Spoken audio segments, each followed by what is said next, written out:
जय श्री कृष्ण। आप सभी को अक्षय तृतीया की ढेरों शुभकामनाएं। प्रिय दर्शकों, आज के इस वीडियो में हम बात करेंगे कि अक्षय तृतीया का त्योहार किस दिन मनाया जाएगा।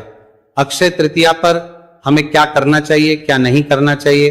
अक्षय तृतीया पर सोने या चांदी के अलावा और क्या वस्तु है जिसे खरीदने से आपको पुण्य लाभ प्राप्त होता है। अक्षय तृतीया क्यों महत्वपूर्ण है, कैसे आप पुण्य लाभ प्राप्त कर सकते हैं। अक्षय तृतीया पर पूजा कैसे करनी चाहिए। अक्षय के दिन हमें क्या दान देना चाहिए। अक्षय तृतीया पर दिए जाने वाले दान की क्या महिमा है। संपूर्ण जानकारी अक्षय तृतीया के विषय में आपको इस वीडियो के माध्यम से प्रदान की जाएगी। आपसे निवेदन है कि वीडियो यदि थोड़ा सा भी उपयोगी लगे तो कृपया एक बार लाइक अवश्य कीजिएगा, कमेंट बॉक्स में अवश्य लिखिएगा। जय मां लक्ष्मी, माता के आशीर्वाद से आपको धन धान्य की प्राप्ति होगी। मां लक्ष्मी सदा आप पर कृपा जानकारी प्रदान करते हैं। ज्योतिष शास्त्र और पंचांग के आधार पर आपको बताते हैं कौन सी तिथि कब है, व्रत आदि कब करना है, क्या विधि है, क्या नियम है और क्या गलती नहीं करनी है। यदि आप सभी व्रत और त्योहारों की सही शास्त्रीय जानकारी पाते रहना चाहते हैं तो कृपया चैनल को सब्सक्राइब कीजिए और बेल आइकन को कीजिए। जब आप सब्सक्राइब का बटन दबाएंगे तो वहां एक तरफ घंटी का निशान बना हुआ आएगा, उसको अवश्य दबाइएगा, तभी आपको हमारे सारे वीडियो प्राप्त होंगे, अन्यथा आपसे जानकारी छूट जाएगी। प्रिय दर्शकों, आइए अब जानकारी आरंभ करते हैं। बात करते हैं अक्षय तृतीया की और जानते हैं कि क्या करें क्या ना करें, किस दिन मनाए अक्षय तृतीया। सारा भ्रम करते हैं दूर। प्रिय दर्शकों, कुछ ऐसे विशेष दिन होते हैं, कुछ ऐसे विशेष त्योहार होते हैं जिन्हें सभी के लिए शुभ माना जाता है, मंगलकारी माना जाता है, क्योंकि इस दिनों पर ग्रहों की दशा ऐसी होती है जिससे कि हर ओर मंगल ही मंगल छाता है। यदि आप कोई भी शुभ कार्य करते हैं तो उससे आपको शुभ परिणाम ही प्राप्त होते हैं। ये दिन दान आदि के लिए बहुत कल्याणकारी है, नए कार्य की शुरुआत के लिए बड़े कल्याणकारी है, भगवान की भक्ति आराधना के लिए कल्याणकारी है। जितना पूजा पाठ करते हैं उसे जो पुण्य प्राप्त होता है ना, वो अनंत गुना होता है और सदा के लिए विराजमान रहता है। इसीलिए इन दिनों पर खूब नए कार्य किए जाते हैं, खूब दान पुण्य के कार्य किए जाते हैं और खूब भक्ति के कार्य किए जाते हैं। इन्हीं में से एक दिन होता है अक्षय तृतीया। अक्षय तृतीया के शास्त्रों में महिमा खूब भर भर के लिखी है। अक्षय तृतीया वह दिन है जिस दिन यदि आप कोई भी सत्कर्म है, चाहे आप भगवान की भक्ति करें, पूजा पाठ करें, मंत्र जाप करें, भगवान का हवन करें, पूजन करें या किसी को दान करें, जल तर्पण करें, पितृ को श्राद्ध करें, ये सब के सब अक्षय पुण्य देने वाले हो जाते हैं, क्योंकि इसका नाम ही अक्षय तृतीया है।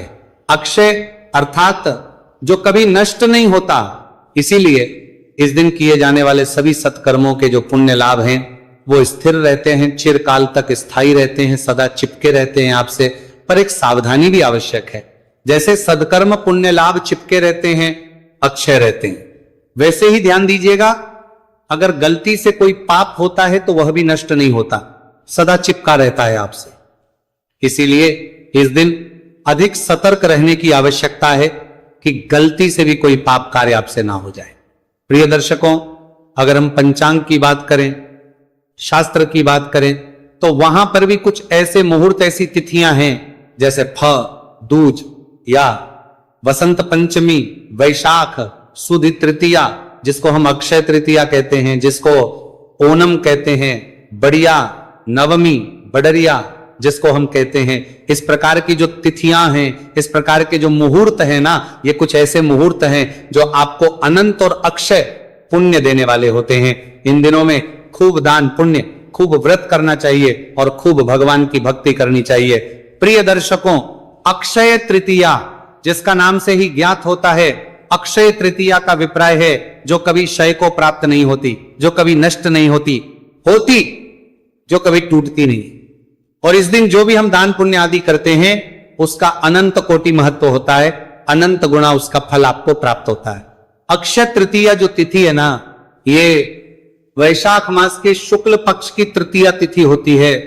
वैशाख की महिमा मैंने अपने पिछले वीडियो में चैनल पर बताई थी। वैशाख एक ऐसा महीना है जो भगवान को बड़ा प्रिय है। इस माह में किया जाने वाला पूजा पाठ, जप, तप सभी महीनों में सबसे अधिक पुण्यदायी है। यहां तक कि ये कार्तिक से 1100 गुना अधिक महत्वपूर्ण है, 1100 गुना अधिक पुण्य देने वाला है। उसमें ये जो तिथि है तृतीया, शुक्ल पक्ष की तृतीया, इसकी तो महिमा ही बहुत, अक्षय तृतीया क्यों इतनी महत्वपूर्ण है? शास्त्रों में इसको लेके बहुत कुछ लिखा है। शास्त्र कहते हैं कि अक्षय तृतीया एक युगादित तिथि है, और युगादित तिथि शास्त्र बताते हैं कि युगादित तिथि के दिन किया जाने वाला पूजा पाठ व्रत जप तप और तर्पण सभी अक्षय पुण्य देने वाला, अनंत पुण्य देने वाला होता है, क्योंकि ये योगादि तिथि है। इस दिन से त्रेता युग की शुरुआत हुई थी।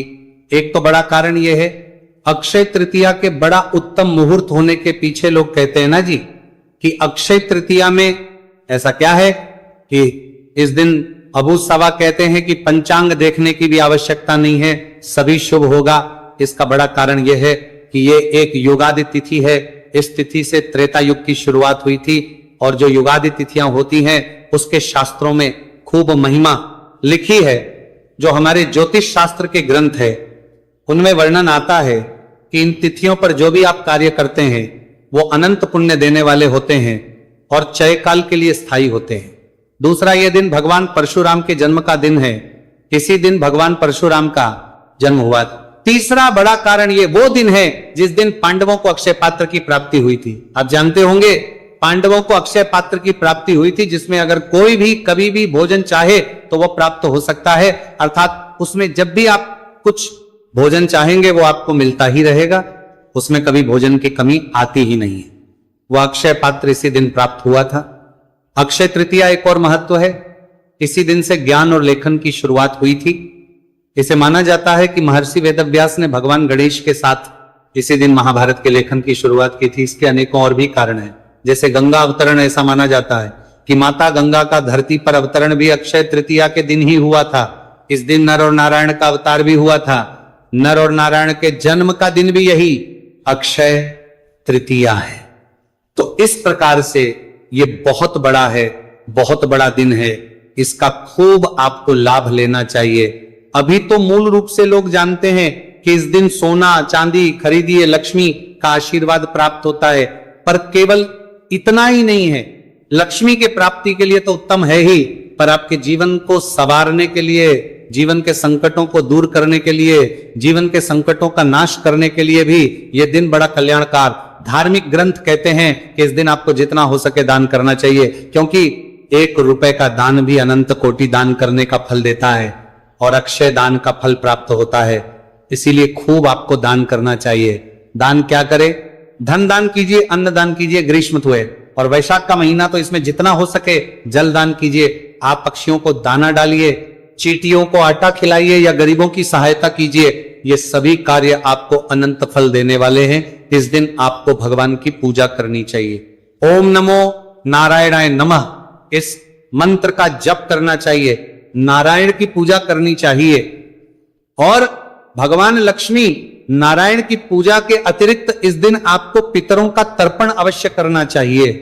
पितरों की तृप्ति के लिए एक कार्य कीजिएगा, बताता हूं आपको, कि 1 लोटा लीजिए तांबे का, उसमें पहले थोड़ा सा गंगा जल भरिए, फिर शुद्ध जल भरिए, थोड़े काले तिल उसमें डालिए, तुलसी का पत्ता डालिए और कुशा है तो कुशा डालिए।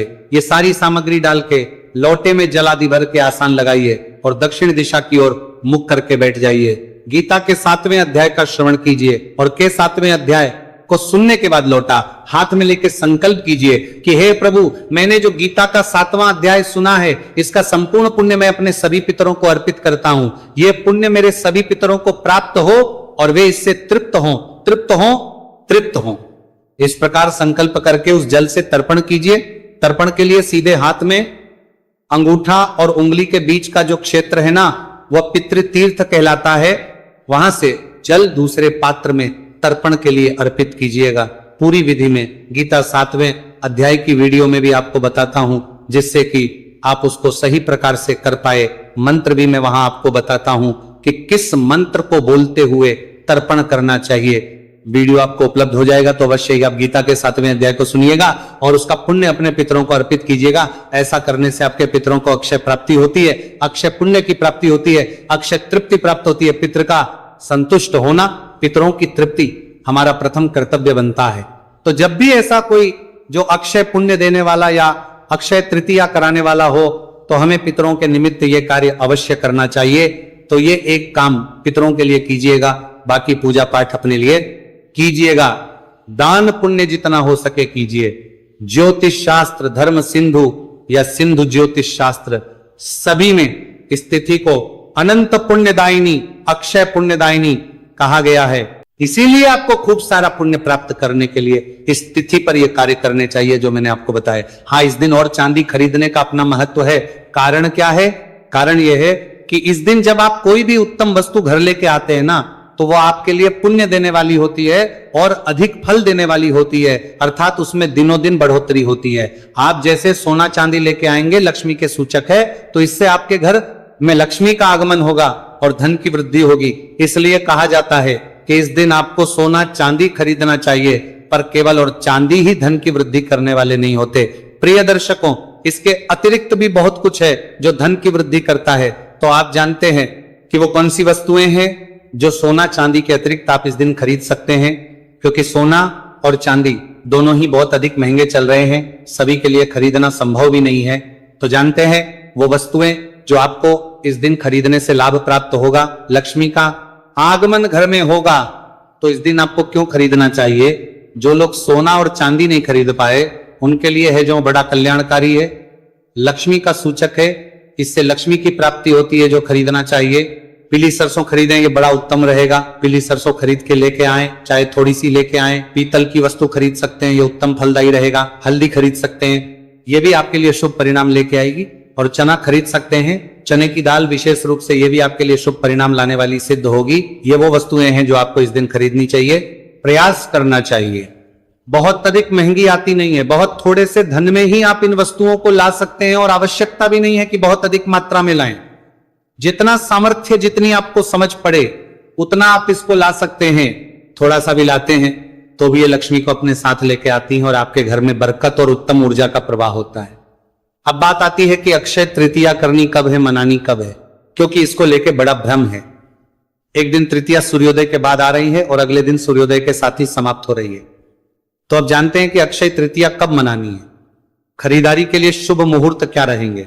तो पहले जानना आवश्यक है कि अक्षय तृतीया जो है ये तिथि शुरू कब हो रही है, उसके बाद ही हम आपको बता पाएंगे कि आपको किस दिन ये मना। अक्षय तृतीया की अगर हम बात करें ना, तो ये तिथि शुरू हो रही है 19 अप्रैल को प्रातः काल 10:39 पर और 20 अप्रैल को यह सुबह 7:27 पर समाप्त हो जाएगी।